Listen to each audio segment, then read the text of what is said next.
So now, what's that demand cost line? I mean, I do know maybe, and you can maybe talk a little bit about what demand charges are, because Sure. what I know, let me share what I know, and maybe you can add to it.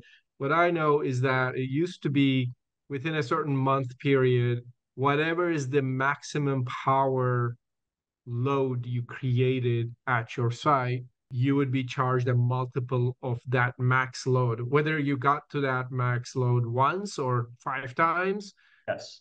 you would be charged a demand charge for that. So bringing that down by 20%, 50%, whatever you could, especially if it was like a big spiky kind of profile, Yeah. it would make a huge savings on the customer side. So what are we looking at here in that context? And maybe explain what I try to explain better as No, well. no, that's that's pretty much it. So Yeah. let's turn off this and this. It kind of makes it easier to see. So kind of what you're seeing on the bottom here is exactly that. So it's that demand charge you're going to get at the end of your bill. And what Hmm. that charge is, hey, for your biggest spike for the bill, we're I going to see. multiply that by whatever the demand cost is. And that's going Right. to be your fee. It doesn't matter if it happens on the first day of the bill, the 30th day of the bill, or you hit the same number every day. Whatever your Yeah. biggest spike is, that whole billing period, that whole month, is you're going to get billed on that. So you could see this is some good examples. Actually, this is kind of what you like to see. Is this is the site demand before, again, that darker line. This is the battery power. And then the light blue, this is the result of basically the battery and the solar optimizing together to Yep. show, hey, this is actually what you're going to get billed for, this light blue line.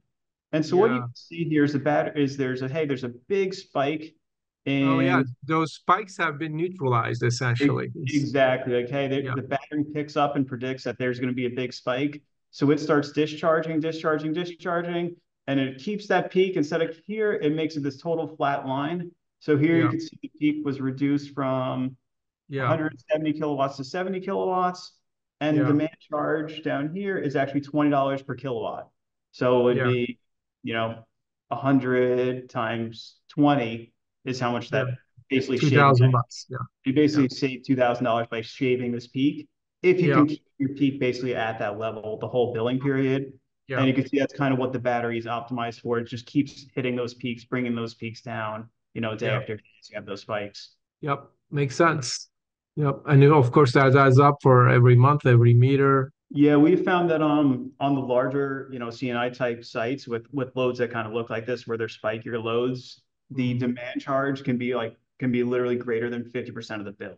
Yeah, So more expensive than all the energy used all month is this one spike. So if you can yeah. mitigate those spikes, it has And every type of building has a different usage profile. One that I remember talking to some colleagues a while ago was places of worship and churches. Like Sunday mornings was this one big spike in the week, and the yep. rest of the week is like really low.